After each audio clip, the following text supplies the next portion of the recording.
Now starting another original tale from Korafika Tales, an exclusive work from our publishing house, narrated by Joanne. Enjoy the story. He saw her across the terminal, and his world stopped. 6 months. 6 months since he walked away. 6 months since he'd convinced himself he was free. But she was pregnant. He'd spent half a decade trying to give her a child. It never happened. Now, with his new fiancée on his arm. She was carrying someone's baby. Or was it his? One last night. One last mistake before the divorce papers dried. Now everything he'd built was about to crumble. Because if that child was his, he'd just made the worst decision of his life. And if it wasn't, he didn't know which truth would destroy him faster. The airport terminal smelled like expensive coffee and sterile air conditioning. Jin-Woo Kim walked through the private lounge like he owned it. Because in many ways, he did. At 32, he commanded an empire most people couldn't even name. The kind built in shadows. The kind that didn't forgive mistakes. His fiancée Hana walked beside him. 26. Beautiful. Uncomplicated. Everything his ex-wife wasn't. Jin, the car's waiting, Hana said, her voice soft, her hand light on his arm. He nodded, barely hearing her. His mind was already elsewhere, on the deal waiting in Seoul, on the shipment that needed his approval, on the territorial dispute brewing in the West Side. He didn't have time to think about the past. He'd made that decision 6 months ago, when he signed the papers and walked out of the brownstone they'd shared for 5 years. Divorce was supposed to be freedom. It was supposed to be the end. But then he saw her, across the terminal, standing near the boarding gate for international departures, a carry-on at her feet. Her hair pulled back the way she always wore it when she was stressed. Her posture just slightly too rigid, like she was holding herself together by sheer will. And her stomach, rounded, unmistakable, pregnant. Jin-Woo stopped walking. Hana noticed immediately. Jin? What's wrong? But he couldn't answer. Couldn't breathe. Couldn't process the image in front of him. His ex-wife, Mireille, was pregnant. It wasn't possible. They'd tried for 5 years. Specialists. Treatments. Hope that turned into arguments that turned into silence. The one thing she'd wanted more than anything. And he couldn't give it to her. It had broken them. Or maybe they'd already been broken, and the absence of a child was just the final proof. Either way, they'd ended it. 6 months ago. And now she was pregnant. Jin? Hana's voice was sharper now, confused. He forced himself to move. One step, then another. His bodyguards flanked him, silent and efficient. But his focus had narrowed to a single point. Mireille hadn't seen him yet. She was looking down at her phone, one hand resting unconsciously on her belly. The gesture hit him like a bullet. He knew that hand. He knew every line of her body, every expression, every silence. For 5 years she'd been his, and for 6 months she'd been a ghost he refused to chase. But now, who is that? Hana asked, following his gaze. Jin-Woo didn't answer. He was already walking toward Mireille. She looked up. Their eyes met. For a moment the entire airport disappeared. The noise, the people, the carefully constructed life he'd been building with someone else, it all fell away. There was only her. And the question neither of them had spoken yet. Jin-Woo, she said quietly. Her voice was steady, but he saw the flash of panic in her eyes. Mireille. His name in her mouth felt like a knife. Hana appeared at his side, her confusion turning into something colder. Do you two know each other? Mireille's gaze flicked to Hana, to the diamond on her finger, to the way Jinwoo's new fiancée stood just close enough to stake a claim. "We used to," Mirai said. "We were married," Jinwoo corrected, his voice flat. Hana's breath caught. Mirai's jaw tightened, and for the first time in 6 months, Jinwoo felt the full weight of what he'd walked away from. "You're pregnant," he said. It wasn't a question. Mirai's hand moved protectively to her belly. "Yes." "How far along?" "That's none of your business. The hell it isn't." The air between them crackled. Hana took a step back, her eyes wide, her perfect composure fracturing. Jinwoo's mind was racing. 6 months since the divorce. But the last night before the papers were signed, they'd been drunk, angry, desperate. "One last time," she'd whispered. "One last time, and then we're done." He'd hated himself the next morning. Now he hated himself more. "Is it mine?" he asked, his voice low, dangerous. Mirai's expression didn't change, but something in her eyes went dark. "You walked away, Jinwoo. You don't get to ask me that." "Answer the question." "Or what?" She stepped closer, her voice dropping to a whisper only he could hear. "You'll do what, exactly? You have a fiancé. You have a new life. You made your choice." "Mirai, I'm boarding my flight." "Like hell you are." She turned to walk away, but his hand shot out, catching her wrist. Not hard, never hard, but firm enough to stop her. "Let go," she said. "Not until you tell me the truth." Her eyes met his. And for one terrible, perfect moment, he saw everything she wasn't saying.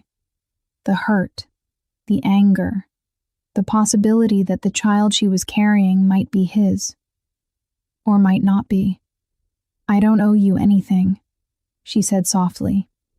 Then she pulled her wrist free and walked toward her gate. Jinwoo stood there, frozen, as the only woman he'd ever loved disappeared into the crowd. Behind him, Hana's voice was ice. "Who was that?" But Jinwoo didn't answer. Because for the first time in 6 months, he realized he'd made a mistake. And he didn't know if he could fix it. Jinwoo didn't board his flight. Hana did. Alone. Furious. Her last words still echoing in his ears. "If you go after her, we're done." He'd watched her walk away and felt nothing. Because all he could see was Mirai, pregnant, alone, boarding a plane to God knew where. He made a call. "Tracker," he said into the phone. His head of security didn't ask questions. He never did. 30 minutes later, Jinwoo had an address, a small apartment in Brooklyn. Not the brownstone they'd shared in Manhattan, not the life they'd built together. She'd moved on, or tried to. He sat in the back of his car, staring at the building. It was nothing like the world he lived in. No doorman, no private entrance. Just a quiet street in a neighborhood where people minded their own business. She'd chosen this, away from him, away from everything. But if that child was his... He got out of the car. Mirai heard the knock at 11 p.m. and knew who it was before she even looked through the peephole. Of course he'd found her. Jinwoo Kim didn't accept no as an answer. It was one of the things she'd loved about him, and one of the reasons she'd had to leave. She opened the door. He stood there in his tailored suit, looking like he'd stepped out of another world. Which, in a way, he had. "You need to leave," she said. "Not until we talk. Here, we have nothing to talk about. You're carrying a child that might be mine." Her hand tightened on the doorframe. "Might be. You said it yourself. So tell me, is it?" She looked at him. Really looked at him. The sharp jawline. The cold eyes that only ever softened for her. The man who'd built an empire on fear but had held her like she was the only fragile thing in his world. God, she'd loved him. She still did. That was the problem. I don't know, she said quietly. His entire body went still. What? I don't know, Jinwoo. The timeline. It could be yours, or it could be someone else's. She saw the flash of pain in his eyes before he buried it. Who? That's none of your business. Like hell it isn't. You left, she said, her voice breaking. You chose someone else. You don't get to stand here and demand answers from me. I made a mistake. The words hung between them. Mirai laughed, bitter, broken. A mistake? You proposed to someone else. You moved on. I thought you didn't want me anymore. I wanted a family. Her voice cracked. I wanted a child. I wanted us. And you couldn't. She stopped herself, closing her eyes. It doesn't matter now. It does. No, Jinwoo, it doesn't. Because whether this child is yours or not, I'm keeping it. I'm raising it. Alone. The hell you are. You don't get to decide that. He stepped closer, his presence overwhelming in the small doorway. If that child is mine, I'm not walking away. Not again. And if it's not, silence. She saw the war in his eyes, the pride, the possessiveness, the love he'd never been able to fully give her. I need time, he said finally. For what? To figure this out. There's nothing to figure out. I'm not asking you for anything. I don't want your money. I don't want your protection. I just want... What? What do you want? You, she almost said. I want you. The way you used to be. Before the power consumed you. Before I became another thing you couldn't control. But she didn't say it. Because it wouldn't change anything. I want you to leave, she whispered. Jinwoo stared at her for a long moment. Then he reached into his jacket and pulled out a card. My number, in case you change your mind. I won't. Keep it anyway. He turned to leave, then stopped. Mirai. What? If that child is mine, I'm not the same man I was 6 months ago. She wanted to believe him. God, she wanted to. But she'd heard those words before. Good night, Jinwoo. He left without another word. And Mirai closed the door, leaned against it, and finally let herself cry. Across town, in a penthouse that overlooked the city, Jinwoo stood at the window and made another call. I need a paternity test. Discreet. Fast. Done, his lawyer said. But she'll have to consent. She won't. Then we wait until the baby's born. Jinwoo's jaw clenched. That's 7 months.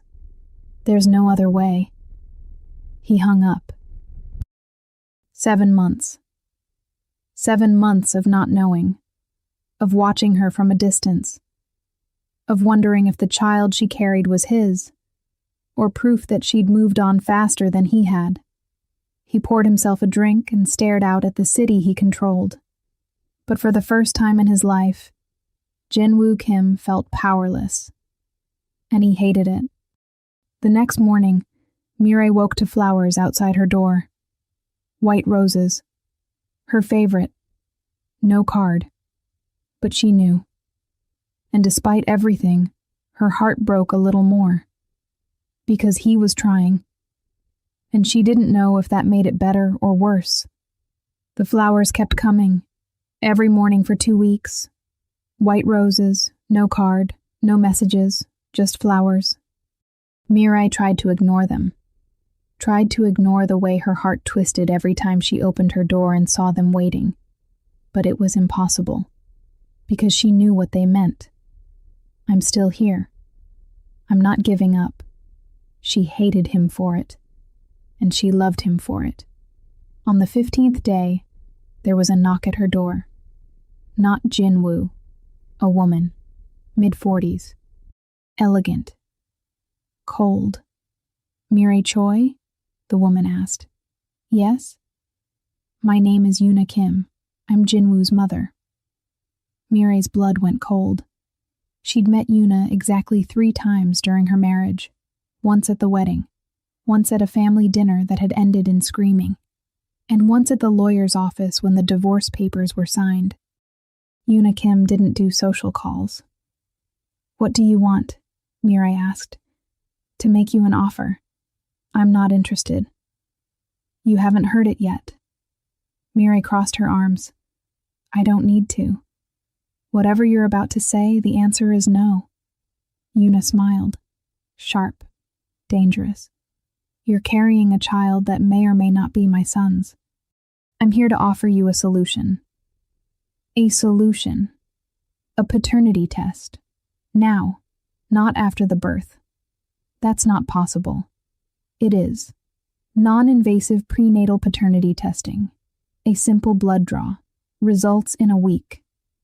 Mireille's stomach turned. Why would I agree to that? Because you want to know the truth as much as we do. We? Jinwoo doesn't know I'm here, but I know my son, and I know he won't rest until he has answers. That's his problem. Yuna's expression hardened. If that child is a Kim, it belongs to our family. If it's not, you're free to disappear. I'll even help you. New city, new identity, enough money to start over. Mireille felt sick. You want to pay me to disappear? I want to protect my family. I'm not a threat. You're pregnant with a child of unknown paternity. That makes you a threat. Get out.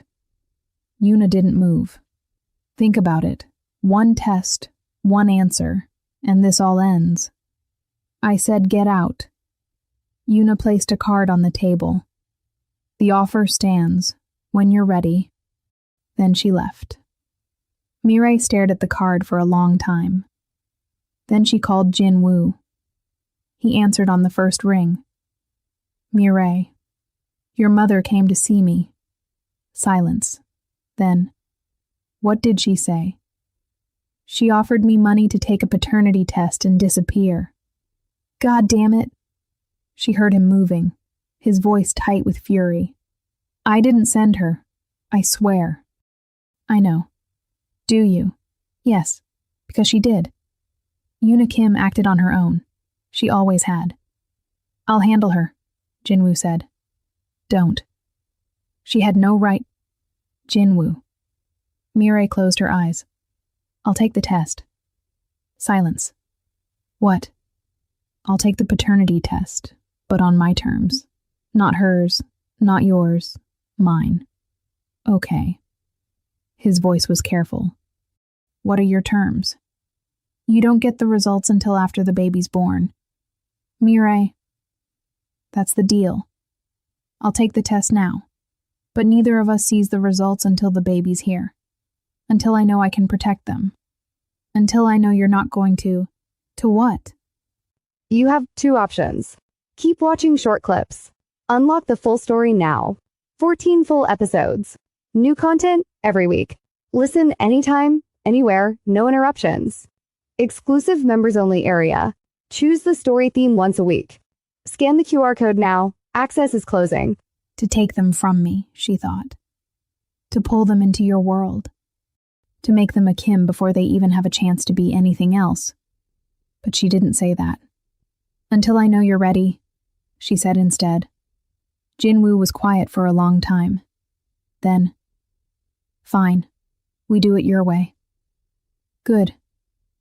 But Mireille? What? When those results come back, if that child is mine, I'm not walking away, not this time. She believed him. That was the terrifying part. I know, she whispered, and hung up. The test was done 3 days later. A quiet clinic, a single blood draw. The envelope sealed and handed to a lawyer who would hold it until Mireille gave permission. Jinwoo was there. He didn't say much, just stood in the corner, watching her like she might disappear if he looked away. When it was over, they stood outside the clinic in the cold afternoon light. "Thank you," he said quietly. "For what?" "For letting me be here." Mireille looked at him, really looked at him, the exhaustion in his eyes, the tension in his shoulders, the way he'd aged in the 6 months since they'd signed the papers. "Jinwoo, why did you propose to her?" He flinched. "Because I thought it would help me forget you." "Did it?" "No." Her breath caught. "I tried," he continued, his voice raw. "I tried to move on, to build something new. But every time I looked at her, all I saw was, not you." "That's not fair to her. I know." He stepped closer. "I ended it. The engagement. It's over." Mireille's heart stopped. "When?" "The day I saw you at the airport." "Jinwoo, I'm not asking you to take me back. I'm not asking you to forgive me. I needed you to know that whatever happens with this baby, I choose you. I've always chosen you. I was just too afraid to admit it." Tears burned her eyes. "You hurt me. I know. You left. I know. And now you think you can just..." "No." He shook his head. "I don't think anything. I'm just telling you the truth. For once. The truth." God, how she'd wanted the truth when they were still married. When the silence between them had grown so loud she couldn't breathe. When she'd begged him to talk to her, to tell her what he was feeling, and he'd shut her out. Now he was standing here, giving her everything she'd asked for. And it was too late. Wasn't it? "I need to go," she said. "Miri, I can't do this right now, Jinwoo. I can't." She walked away before he could stop her. But this time, she looked back. And he was still standing there, watching her go, like he'd done that night 6 months ago. Only now, his eyes held something different. Regret. The weeks that followed were strange. Mireille tried to rebuild her life piece by piece. She went to her doctor's appointments. She prepared the small nursery in her apartment. She researched baby names and read parenting books, and tried to convince herself that she could do this alone. But Jinwoo was everywhere. Not physically. He kept his distance like she'd asked. But his presence haunted her anyway.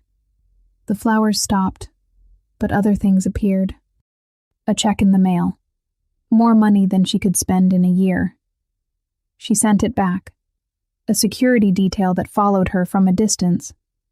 She called him and told him to call them off. He didn't. "I'm not taking chances with your safety," he'd said on the phone. "I don't need protection. You're carrying a child that might be mine. That makes you a target." A target for what? Silence. And then she'd understood. His world. The one she'd escaped. The one that didn't forgive weakness. That saw pregnancy as leverage. Family as collateral. She'd hung up without another word. But the security stayed. At 20 weeks, Mireille had her anatomy scan. The technician smiled and asked if she wanted to know the gender. "Yes," Mireille whispered. "It's a boy. A boy." She stared at the screen, watching the tiny heartbeat, the perfect fingers, the small face that would someday look like. Who? Jinwoo? Or the man she'd tried to move on with? Daniel. Kind. Safe. Everything Jinwoo wasn't. They dated for exactly 3 weeks after the divorce. 3 weeks of trying to feel something, anything, that wasn't grief. 3 weeks of gentle kisses and quiet dinners and conversations that never went deep enough to hurt. And then one night, she'd let him stay. Not because she loved him, but because she was lonely and broken and desperate to forget the man who'd shattered her. It had been a mistake. She'd known it the moment it was over. had ended things the next day, had spent the following weeks trying to bury the guilt, and then she'd missed her period. Now, staring at the ultrasound screen, she wondered if God was punishing her. If this child, this beautiful, innocent child, was the consequence of trying to erase Jin-woo from her heart. She left the clinic in a daze and found Jin-woo waiting outside. "What are you doing here?" she asked. "I wanted to make sure you were okay." "How did you even know I had an appointment?" He didn't answer. He didn't need to. Of course he knew.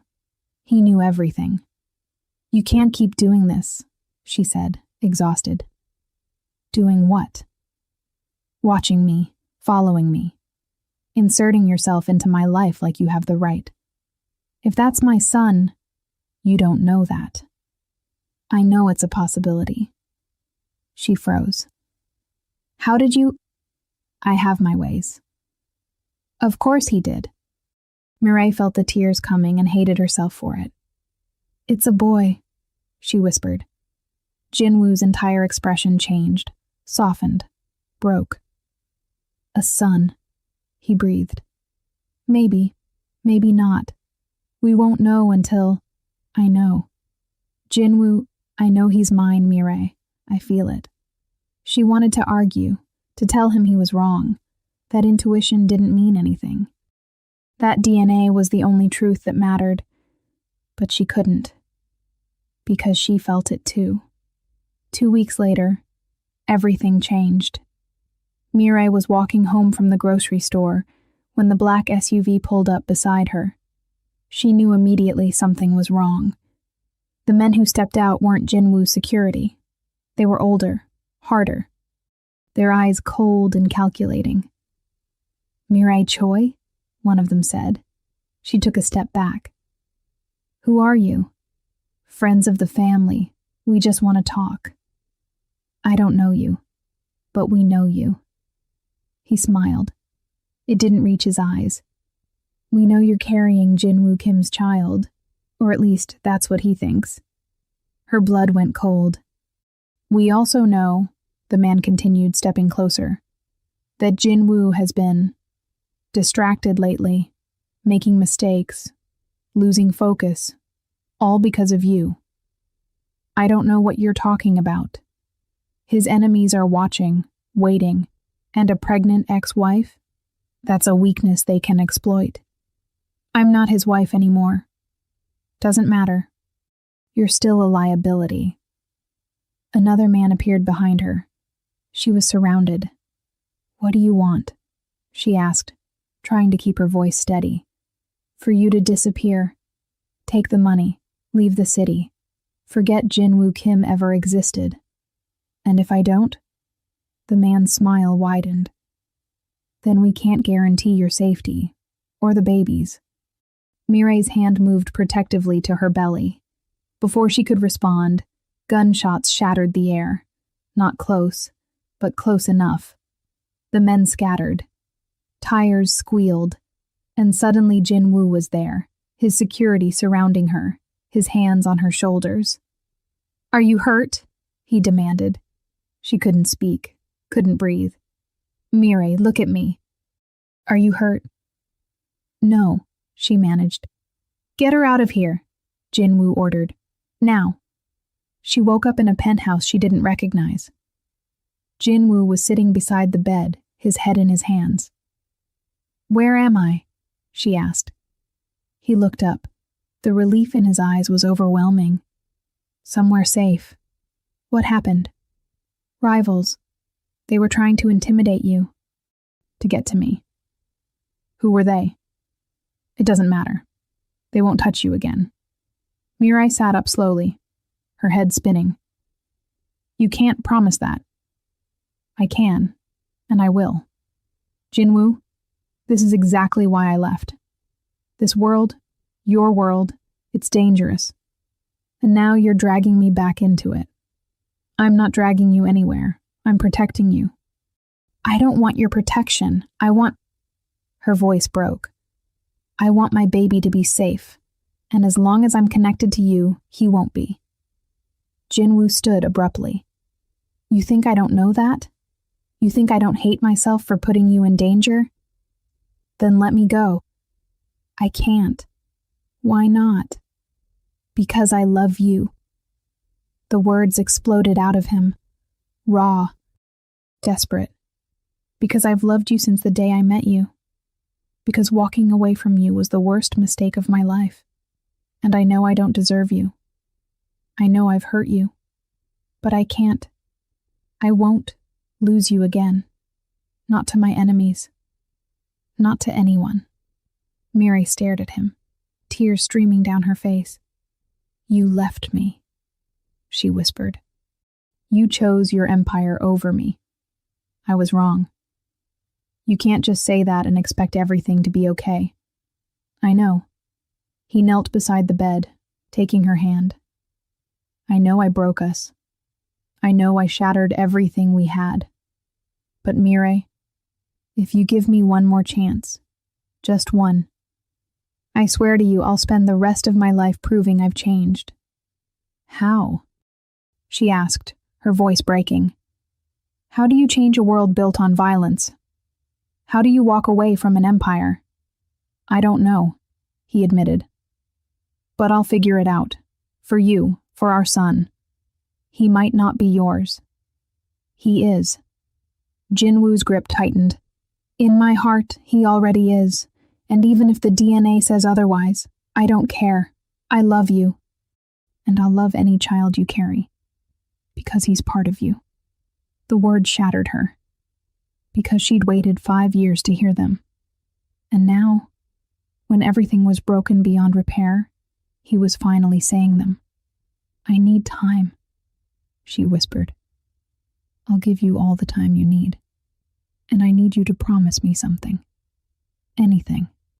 If those test results come back and he's not yours, you walk away. You let us go. You let me raise him in peace. Jinwoo's jaw clenched, but he nodded. I promise. She didn't believe him, but God help her, she wanted to. That night, while Miri slept in the guest room, Jinwoo made a call. Set up a meeting, he said, with everyone. All the families. Boss? His second-in-command asked, confused. I'm stepping back. What? Not completely, but I'm delegating, restructuring. I'm not putting her at risk anymore. You're doing this for a woman? I'm doing this for my family. Silence. Then, understood. Jinwoo hung up and stared out at the city.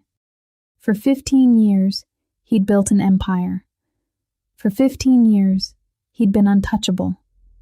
But now, for the first time, he had something worth losing. And he'd burn it all down before he let anyone hurt her. The months passed in a strange, fragile peace. Miri stayed in Jinwoo's penthouse. Not because she'd forgiven him, but because she couldn't deny the truth anymore. She was safer there than anywhere else. His security was everywhere, invisible, but constant. She hated it. But she also understood it, because twice more people had tried to reach her. Threats, warnings, messages left at her old apartment. Flowers with notes that made her skin crawl. Jinwoo never told her the details, but she saw the tension in his shoulders. The phone calls he took in the middle of the night. The meetings that lasted until dawn. He was at war, and she was the reason. At 30 weeks, her doctor flagged a complication. Nothing life-threatening, but enough to put her on bed rest for the remainder of the pregnancy. Jinwoo hired a nurse, moved his office into the penthouse, canceled meetings, rearranged his entire life around her. You don't have to do this, Miri said one evening as he brought her dinner. Yes, I do. Jinwoo, let me take care of you. His voice was soft, pleading.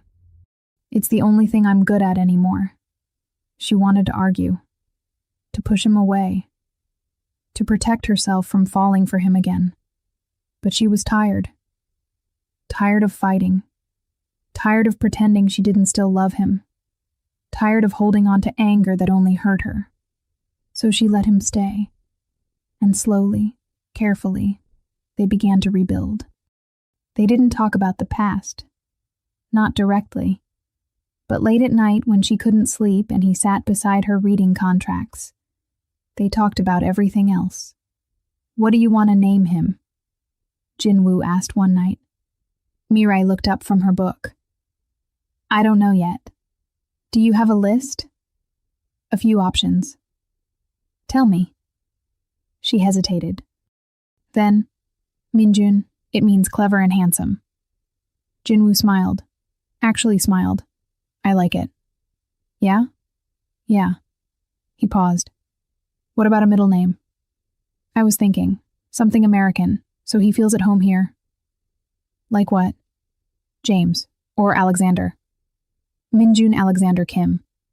The name hung in the air between them. Kim, his last name. She hadn't agreed to that. Hadn't decided if this baby would carry Jinwoo's name or hers. But hearing it spoken aloud, it felt right. God help her, it felt right. "We don't know if he's yours yet," she said quietly. "I know." Jinwoo set down his papers. "But Mirai, whether the DNA says he's mine or not, I want to be his father, if you'll let me." Tears burned her eyes. "You can't just decide that." "Why not?" "Because it's not fair to him. To raise him thinking you're his father, and then one day he finds out. Finds out what? That I chose him anyway? That I loved him even when I didn't have to?" "Jinwoo, my father never chose me," he said, his voice rough. "I was his son by blood, by obligation, but he never chose me, never wanted me, and I spent my entire life trying to earn something I was never going to get." He looked at her, his eyes raw. "I don't want that for this boy. I want him to know, from day one, that he was wanted, chosen, loved, no matter what." Mirai's breath caught, because she'd never heard Jinwoo talk about his father. Not once in 5 years of marriage. She'd known they were estranged, that Jinwoo had built his empire in defiance of the man who'd raised him. But she'd never known why. Now she did. "Your father sounds like a terrible man," she whispered. "He was." Jinwoo looked away, and I spent years trying to prove I was better than him. Stronger. More powerful. I thought that's what mattered. Control. Dominance. Fear. And now? Now I know I was wrong. He turned back to her. "The strongest thing I've ever done wasn't taking over an empire. It was walking into that lawyer's office and admitting I needed help. It was standing outside your apartment and telling you the truth.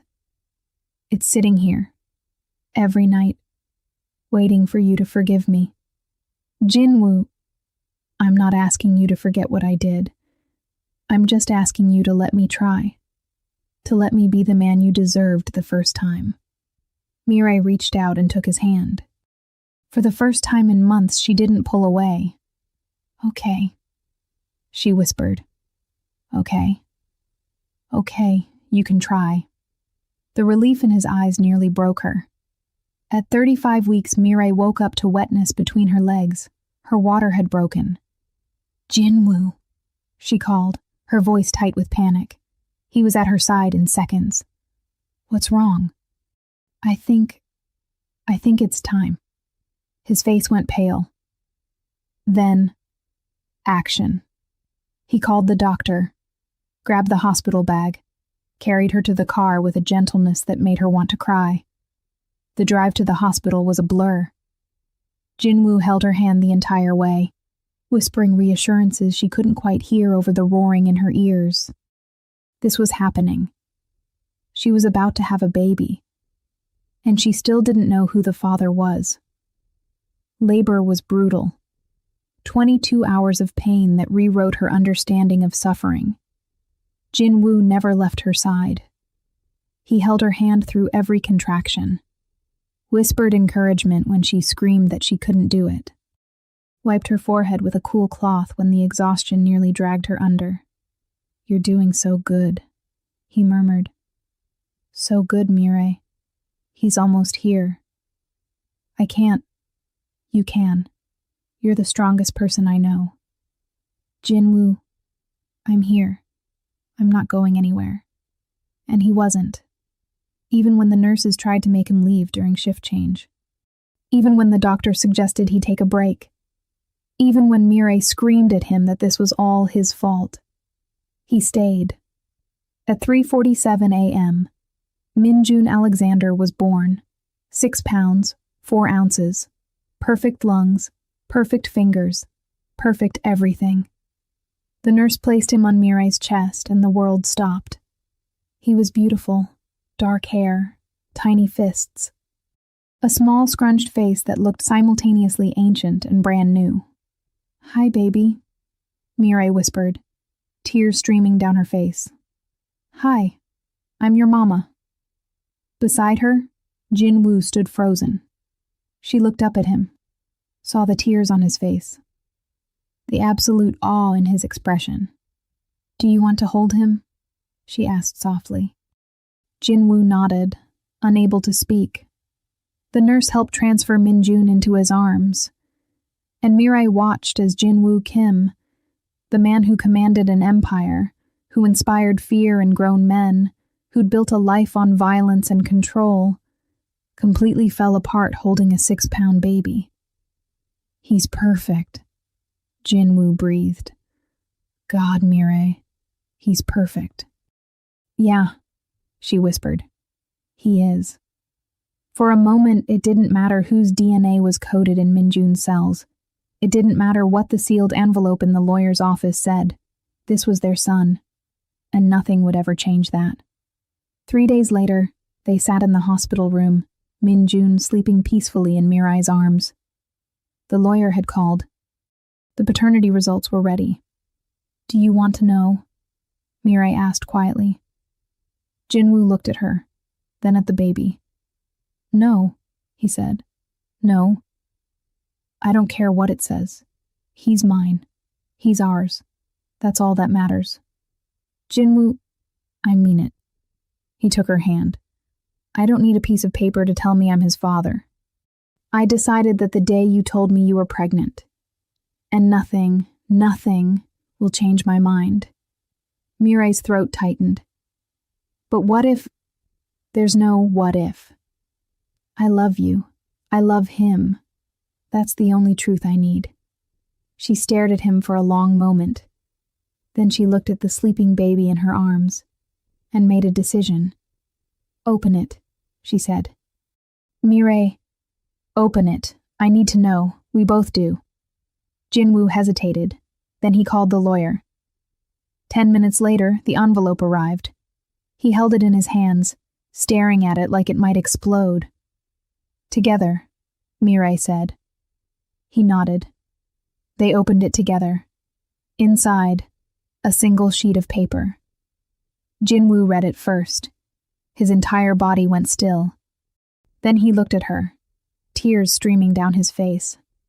"He's mine," he whispered. "Mireille, he's mine." Relief crashed through her so violently she couldn't breathe. "You're sure?" 99, 9% match. "He's mine. Our son. He's—" Jinwoo's voice broke completely. Mireille started crying too. Great, heaving sobs of relief and joy and exhaustion. Because it was over. The uncertainty, the fear, the doubt. Minjun was Jinwoo's son. They were a family. That night, Jinwoo held Minjun while Mireille slept, and he made a promise. "I don't know how to be a good father," he whispered to the sleeping baby. "But I'm going to try. Every single day I'm going to try. I'm going to protect you, keep you safe, love you the way my father never loved me." He kissed Minjun's forehead. "And I'm going to love your mother, the way I should have from the beginning." Minjun stirred slightly. his tiny hand wrapping around Jinwoo's finger.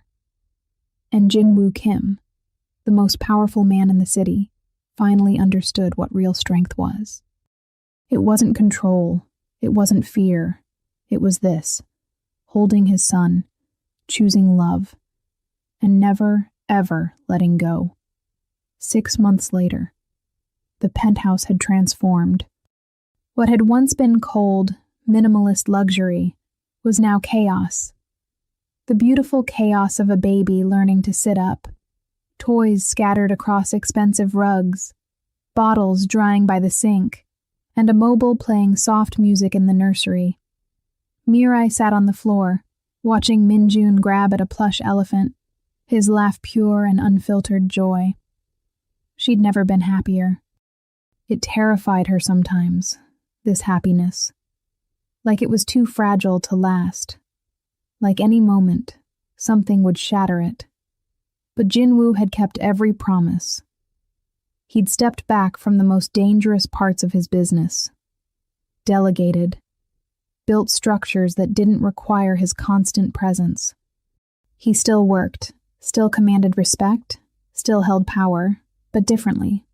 Smarter. Safer. "What are you thinking about?" Jinwoo asked, sitting down beside her. "How different everything is." "Good different?" "Yeah," she smiled. "Good different." Minjun chose that moment to topple over, his face scrunching up in pre-cry preparation. Jinwoo scooped him up before the first tear fell, making exaggerated faces that had the baby giggling instead. "You're getting too good at that," Mirai observed. "I've had a good teacher." He glanced at her. "You." Something warm bloomed in her chest. They still hadn't talked about what they were. Hadn't defined their relationship beyond co-parenting. She lived in the penthouse but slept in the guest room. They had dinner together every night but kept a careful distance. It was safe. And safe was good. Except she was tired of safe. That evening, after Minjun was asleep, Mirai found Jinwoo on the balcony. The city stretched out below them, a million lights in the darkness. "Can we talk?" she asked. He turned, concern flickering across his face. "Of course. Is everything okay?" "Yeah. I've been thinking. About us." Jinwoo went very still. "Okay." Mirai took a breath. "You've kept every promise you made. You've been an incredible father. You've changed your entire life to make this work. And Her voice caught. "I don't know how to keep pretending I don't still love you." Jinwoo's eyes widened. "Mirai, I'm scared," she continued. "I'm so scared of getting hurt again, of letting you in and having you leave. But I'm also tired of living like we're strangers, like we didn't spend 5 years building a life together, like we're not building one now." "What are you saying?" "I'm saying, I want to try, really try. Not just for Minjun, but for us." Jinwoo crossed the distance between them in 2 strides, cupping her face in his hands. "I love you," he said fiercely. "I have never stopped loving you, not for a single second. I know, and I will spend the rest of my life proving that I've changed, that I'm the man you deserve. You already are." "Mirai, you are," she insisted. "You're not perfect. Neither am I. But you're here. You're trying. And that's all I need." Jinwoo kissed her then. Soft. Desperate. Full of every word they hadn't said, every moment they'd lost, every tomorrow they were choosing to build together. When they finally pulled apart, both breathless, Jinwoo rested his forehead against hers. "Marry me," he whispered. Mirai laughed, surprised, overwhelmed. "We're already married." "We were married." Past tense. "I want to do it again. The right way this time." Jinwoo. "I want to stand in front of everyone we know and promise you forever. I want to put a ring on your finger that means something different than the first one. I want—" His voice broke. "I want you to be my wife. Again. Always." Tears streamed down her face. "Yes," she whispered. "Yes? Yes. I'll marry you." Jinwoo kissed her again, deeper this time, pulling her close like he'd never let go. And from the nursery, Minjun started crying. They broke apart laughing.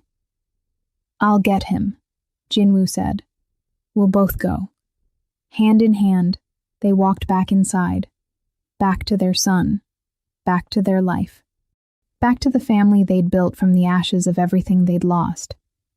The wedding was small, just close family, a few trusted friends, and Minjun, 9 months old, sitting in his grandmother's lap, wearing a tiny suit that made Mirai cry. They'd chosen a garden venue. Simple. Beautiful. Nothing like the extravagant affair their first wedding had been. This time it was about them. About the promises they were making with full hearts and clear eyes. About choosing each other, every single day, for the rest of their lives. When Jinwoo saw Mirai walking down the aisle, he started crying. She was beautiful, always had been. But today, she was radiant. "Hi," she whispered when she reached him. "Hi." He took her hands. "You're stunning. So are you." The officiant smiled. "Shall we begin?" They'd written their own vows. Jinwoo went first. "Mirai," he started, his voice shaking. "The first time I married you, I thought I knew what love was. I thought it was possession, control, keeping you close and never letting go. I was wrong." He took a breath. "Love isn't holding on so tight you suffocate each other. It's knowing when to step back, when to change, when to fight for the person you love by becoming someone worthy of them." Tears slipped down Mirai's cheeks. "You broke me open," Jinwoo continued. "You showed me what real strength looks like, what sacrifice means, what it costs to choose love over power, family over empire." He squeezed her hands. "I promise to choose you, every day, in every way. I promise to be the father our son deserves, the husband you deserve, the man I've spent my whole life trying to become." He paused. "And I promise, if I ever forget, if I ever slip back into old patterns, I'll listen when you remind me. I'll change, again and again, as many times as it takes, because you're worth it. You've always been worth it." Mirai was fully crying now. The officiant turned to her. "Mirai?" She took a shaky breath. "Jinwoo, when we got divorced, I thought I'd lost everything. My marriage, my dreams, my future.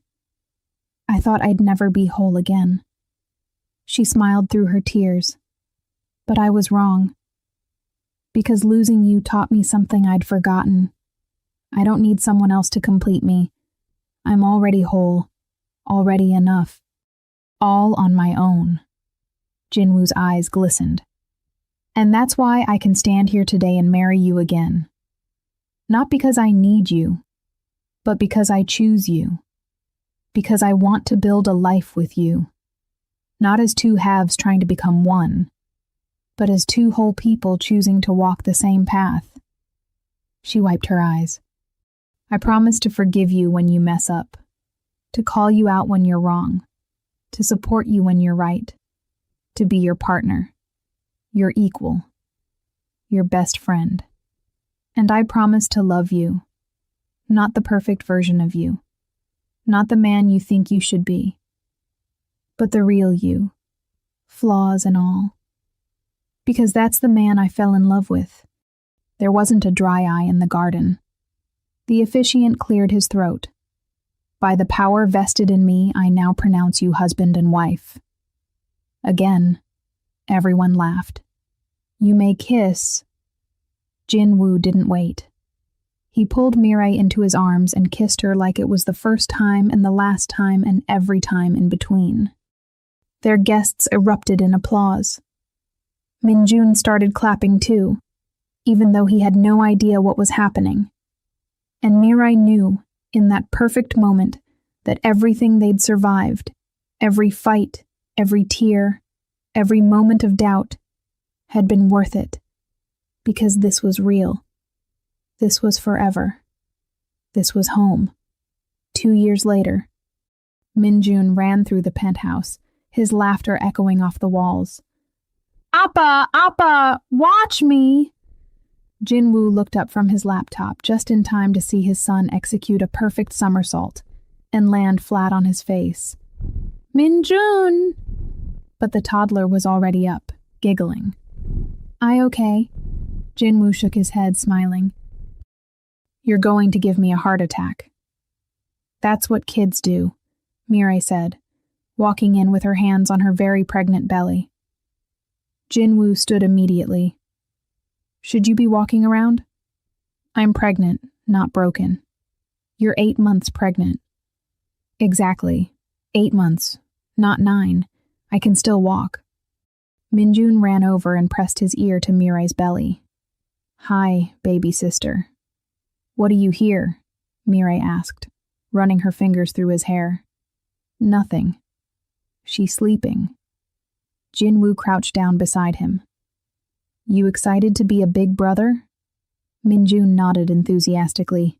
"I protect her, like Appa protects Iyama." Jinwoo's chest tightened. Mirai caught his eye and smiled. Their daughter, they'd found out 3 months ago, was due in exactly 4 weeks. Minseo, beautiful and precious. A sister for Minjun. A daughter for them. Another piece of their impossible, beautiful life. That night, after Minjun was asleep, Jinwoo and Mirai sat on the balcony. He had his hand on her belly, feeling their daughter kick. "Do you ever think about how different things could have been?" Mirai asked quietly. "All the time. If you hadn't come to the airport that day, I would have found you eventually. You sound very sure." "I am." He looked at her. "You're my gravity, Mirai. I tried to escape you. Tried to build a life without you. But I was just floating. Lost. You pulled me back." "That's very poetic for a crime lord." He laughed. "Former crime lord. You're still involved. Barely, and only the legitimate parts." It was true. Over the past 2 years, Jinwoo had systematically dismantled the dangerous elements of his empire. Sold off territories, restructured operations, built something legal, something his children could inherit without shame. It hadn't been easy, but it had been worth it. "I'm proud of you," Mirai said softly. "For what?" "For choosing us, every single day." Jinwoo kissed her forehead. "Easiest choice I've ever made." Minseo kicked hard, as if agreeing. They both laughed, and sat there, under the stars, building their future one quiet moment at a time. 4 weeks later, Minseo arrived. 7 pounds, 2 ounces, perfect lungs, perfect everything. And when they brought her home, Minjun insisted on holding her immediately. "Careful," Jinwoo cautioned, helping position the baby in his son's arms. Minjun stared at his sister with absolute wonder. "She's so small." "You were that small once?" Mirai said. "Really?" "Really." Minjun carefully touched Minseo's tiny hand. She wrapped her fingers around his. "She likes me," he breathed. "Of course she does," Jinwoo said. "You're her big brother." Minjun looked up at him with serious eyes. "I'll protect her. Always." Jinwoo's throat tightened. "I know you will." And he meant it. Because that's what family did. They protected each other, chose each other, loved each other, no matter what. That night, after both children were asleep, Mirai found Jinwoo standing in the nursery. He was watching Min-seo sleep, the same expression of awe on his face that he'd had the day Min-jun was born. "You okay?" Mirai asked softly. He turned to her, tears in his eyes. "I used to think power was everything. That respect and fear and control were what made a man strong. And now I know the truth." He gestured to the sleeping baby. "This is power. This is strength. Being trusted with something this precious, this fragile, this perfect." He walked over and pulled Mirai into his arms. "Thank you," he whispered. "For what?" "For giving me this. For giving me a second chance. For choosing me even when I didn't deserve it." Mirai held him tight. "You gave me the same thing. A second chance? A family, a real one. The kind I always dreamed of." They stood there, wrapped in each other, their children sleeping peacefully nearby. And Jinwoo realized something profound. He'd spent 15 years building an empire. But this small family in a too-big penthouse filled with toys and laughter and love, this was his greatest achievement. Not the money, not the power, not the fear he'd commanded. This love, this life, this forever. Epilogue 5 years later. Min-jun was 7, Min-seo was 5, and their baby brother Min-ho was 2.5.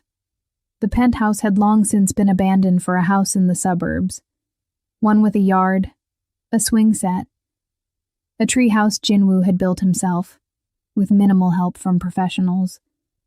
Jinwoo's empire still existed, but it was clean, legal, something he wasn't ashamed of. And every night, he came home, not to power, not to fear, but to chaos. Beautiful, perfect chaos. "Appa!" Min-seo ran to him the moment he walked in the door. "Look what I drew." She shoved a crayon masterpiece in his face. "That's beautiful, princess. Is that our family?" "Yes. That's you. That's Yama. That's Min-jun, me, and Min-ho." Jinwoo crouched down. "Why am I purple?" "Because purple is strong." He laughed and scooped her up. "You're absolutely right." Min-jun appeared, holding Min-ho's hand. "Appa, can we build the rocket tonight?" "The Lego one?" "Yeah." "After dinner?" "Yes." Mirai emerged from the kitchen, flour on her cheek, a smile on her face. "You're home. I'm home." He kissed her. The kids made gagging noises. Everyone laughed. And as Jinwoo looked around at his messy, loud, imperfect family, he knew one thing for certain. He'd finally built an empire worth keeping. Not one of fear, but one of love. And that empire,